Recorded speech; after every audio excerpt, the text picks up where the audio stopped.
morning, good afternoon, good evening. Chamisa, Fadzayi Mahere, David Coulthard, and all these MDC, Triple C leaders have conned millions of Zimbabweans to participate in flawed elections time and time again, only to give Zanu PF legitimacy and perpetuate the dictatorship.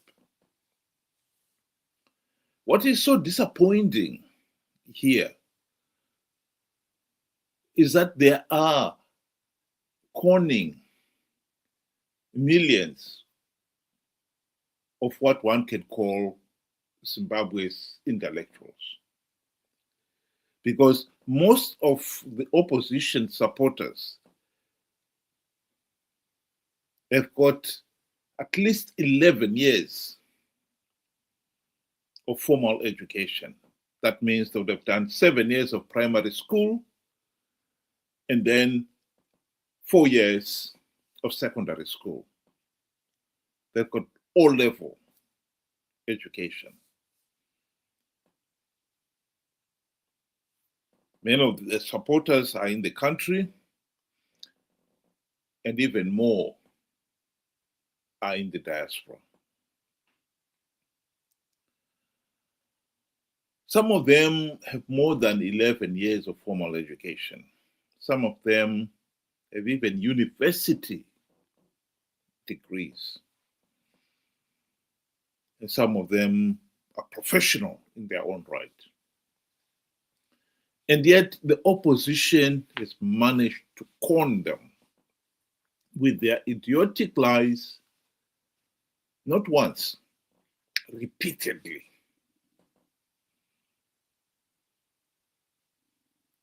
This is our problem. These are supposed to be the intellectuals. The individuals should be able to think for themselves and then should not be so easily conned. And yet, this is exactly the people whom the MDC have conned.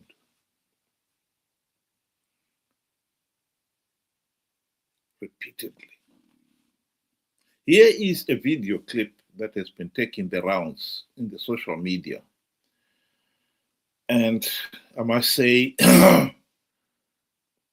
has been received very well by many Zimbabweans out there.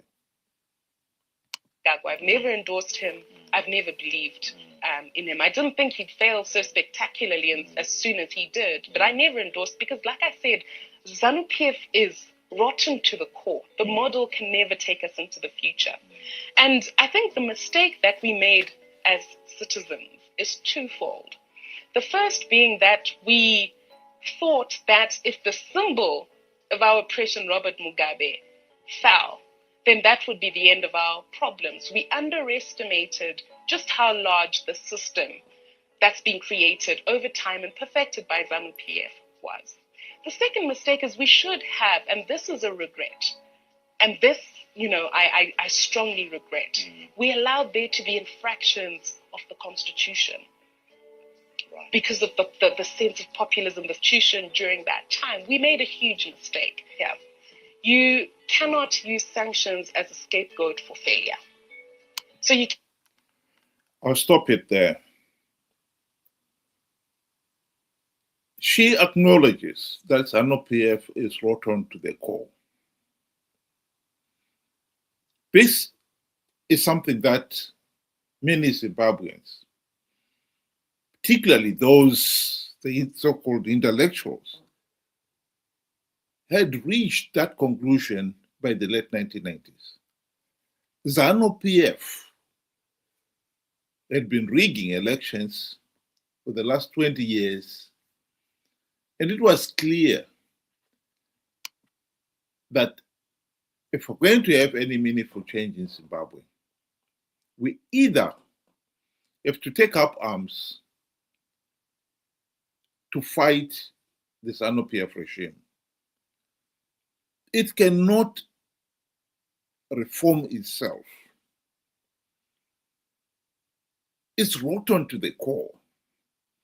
They've tested power and they're determined to rule. This is a group of thugs who believed that they had the divine right to rule. And to enforce that divine right, they were willing to even kill. So that point is taken, it's accepted. What did the opposition do? Well, the people themselves, by the late 1990s, realized that we really, either we take up arms to fight the regime, or we elect opposition leaders and give them the number one task of you must implement democratic changes to dismantle this Zanu PF dictatorship.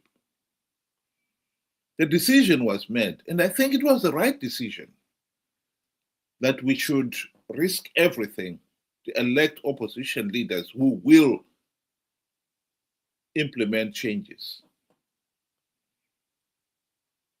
The question then is, 25 years down the line since the formation of the MDC, why is Zanu PF still able to rig the elections? And here is somebody who the people have been voting for. Chamisa, Mahere, David Coulthard, all these people. And they are telling us that the main reason we are in this mess is because we believe that if we remove Mugabe, everything will be okay. That is nonsense. That has got to be rejected as nonsense. Because she's now talking of 2017.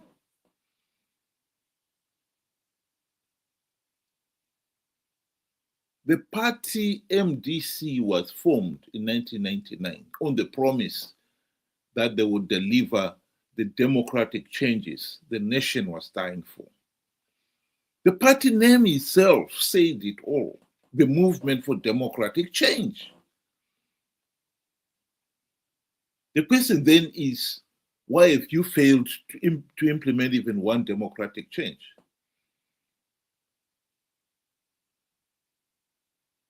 Yet, the last 25 years, including the 5 years in the GNU, when you had the best opportunity to do so. What is really annoying here is that these opposition leaders continue to pretend that they don't know why they are there. They pretend that they don't know that they promised to implement democratic changes. They pretend that they don't know that the GNU was the best opportunity for them to implement those changes. We cannot keep on participating in flawed elections on the basis of idiotic lies like, oh, we've implemented the reforms, I've plugged all the vote rigging loopholes, Zanu PF, we are going to defeat them. We have had so many discussions of that issue, and we should have moved on by now. Why have we failed to move on? Because it's none other than the opposition leaders themselves who are telling their followers that they can win rigged elections. The tragedy here is that she's telling these lies once again, and judging from the reaction, some of the followers are falling for it again. Come 2028, Chamisa, Fadzayi Mahere, and all the other MDC Triple C leaders will con millions of Zimbabweans to participate in the flawed 2028 elections on the basis of some idiotic promise that somehow the opposition can win.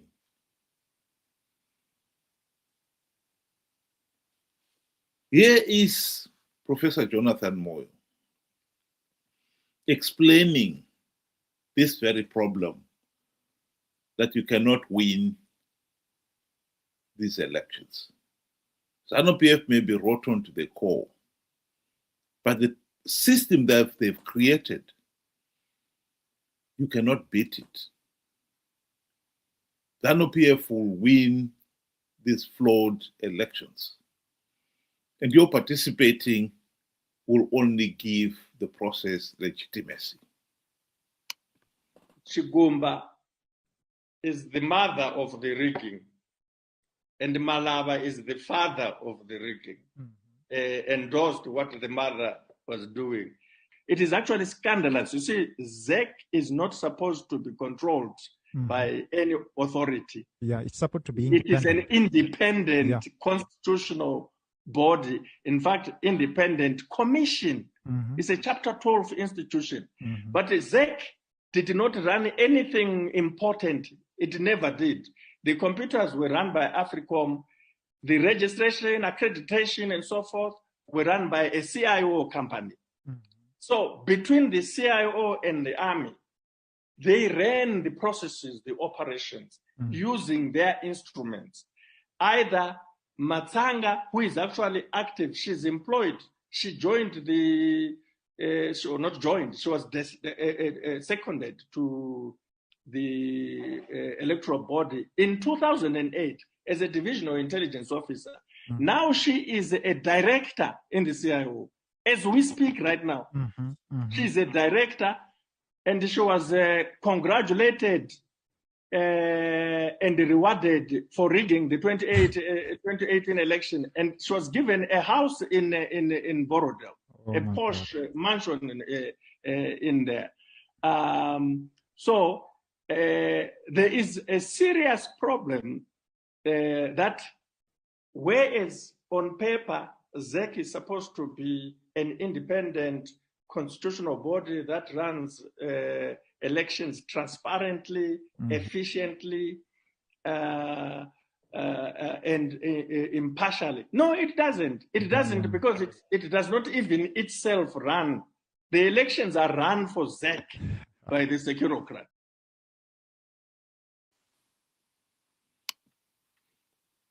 How many times do we have to go through that? The opposition have themselves acknowledged. This is a quotation from David Coulter's book. The electoral process is so flawed, so illegal, that the only logical thing to do is to withdraw. And this is exactly what Professor Jonathan Moyo is also saying here. In the book, David Coulter explains why did he and his fellow opposition leaders fail to withdraw from these flawed elections. And he explains it there in black and white. They feared, each group feared that if we withdraw, the other side will participate and then they will get those gravity seats. So they've been participating out of grid, perpetuating a failed system out of grid. I can tell you now, Fadzayi Mahere, Nelson Chamisa, Tendai Biti, all these leaders will participate in 2028 elections out of grid. They know that Zanu PF needs to give away a few gravity seats to get legitimacy.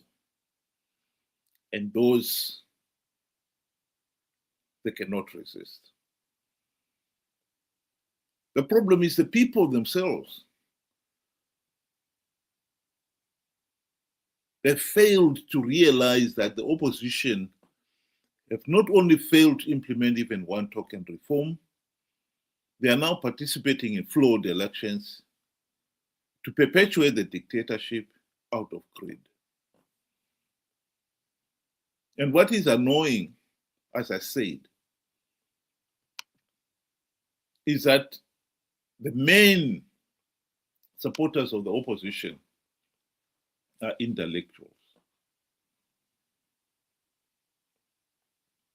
with at least 11 years of formal education. In this day and age, how is it possible that somebody can be so easily conned? And most of these people, even now with the benefit of hindsight, they are refusing to accept that Chamisa lied to them. He made a simple statement that I've plugged all the vote rigging loopholes. Triple C is going to win big. It didn't happen.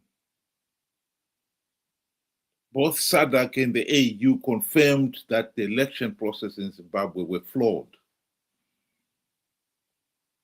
The very thing that Chamisa said it plugged the vote rigging loopholes.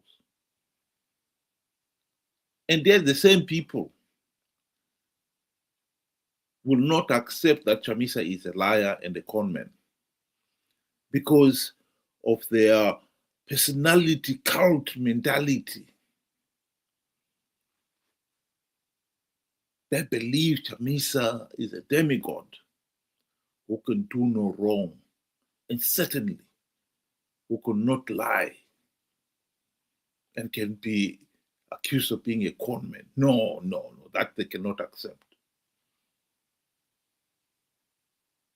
How is it possible that in this day and age, the 21st century,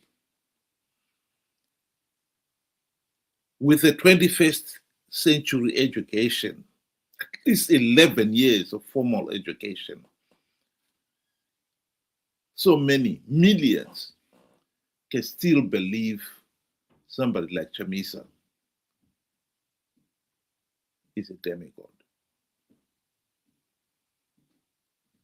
That's unbelievable.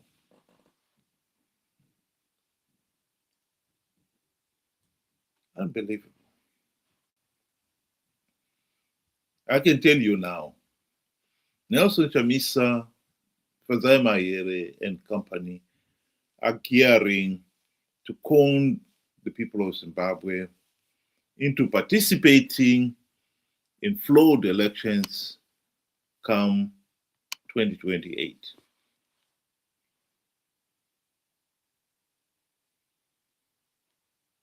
The problem that she's talking about here, problem of we should have realized Mugabe was getting rid of Mugabe was not enough, or that the problem with allowing Zanu PF to tamper with the constitution was the problem. That is not the problem. The problem is MDC failed to implement reforms, even when they had the golden chance to do so, and they've been participating in these flawed elections to give Zanu PF legitimacy and perpetuate the dictatorship out of greed, knowing fully well that they will never win the flawed elections. I don't blame Nelson Chamisa and Fadzayi Mahere, David Colt, and all these people.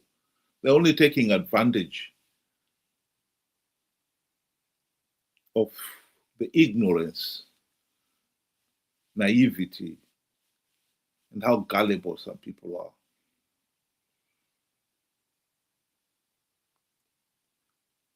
Zimbabweans with 11 years of formal education in this day and age really have absolutely no excuse for failing to accept that Chamisa lied to them.